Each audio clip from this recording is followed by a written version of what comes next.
Good morning, everyone. Minister Becca Forsythe with the Freedom Church of the Poor here, along with my amazing partner, Pastor Connie Seifert of Corning First United Methodist Church. We're here for a little Tuesday morning crosstalk where we kind of compare notes a little bit about what we heard in church this weekend. This weekend in particular, we kind of drew from the same well because I had a prepared sermon done by the Reverend Edmund Harris of St. Thomas Church in Medina, Washington, as sort of my guiding spot in this weekend. I struggled with this weekend a lot because we are celebrating the 250th anniversary of this country. But for those of us who spend a really lot of time studying that history and our position in the world, there's a lot of contradictions that come up, and it makes it very challenging for us. But I thought that this sermon in particular really brought some of that to light and helped us to frame a little bit of where we are. I'd like to share just a little bit of it. On this 250th anniversary of America's founding, perhaps the question before us is not simply whether we are free. Perhaps the deeper question is, what are we doing with that freedom? Are we using it for ourselves? Are we using it to build a society where burdens are lighter, where the weary can find rest, where the vulnerable are protected, where strangers are welcomed, where power is exercised with humility, and where loving our neighbor is more than just a slogan? God asks us not to forsake the love of our country, but to use that as a measure for not just our nation, but all nations against the character of Christ. He said, "Learn from me, for I am gentle and humble in heart."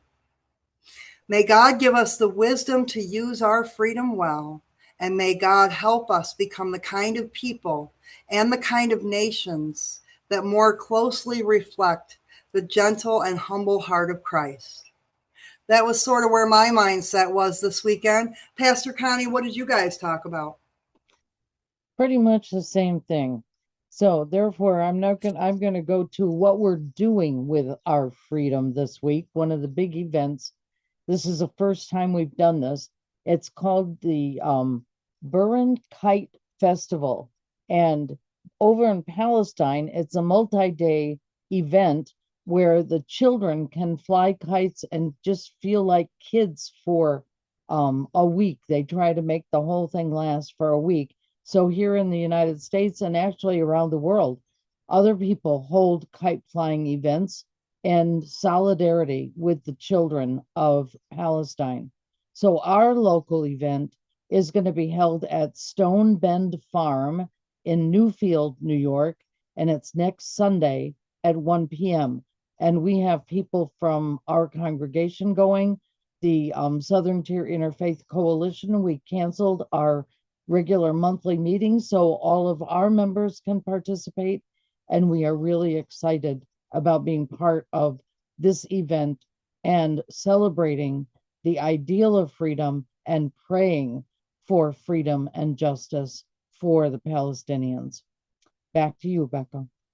Absolutely. And one of the things that has definitely captured my imagination throughout this weekend is what we do for our children. I am really excited about that kite festival, and I would like us to close today with a prayer for children. God, our mother and father, you have blessed us with the gift of children. Thank you for these precious gems which adorn our house. Their laughter gives us joy and brightens our lives. They are the expressions of your presence in our home. Their growth shows the mysteries of your love. May the experience of your loving presence advance in wisdom and grow in your love.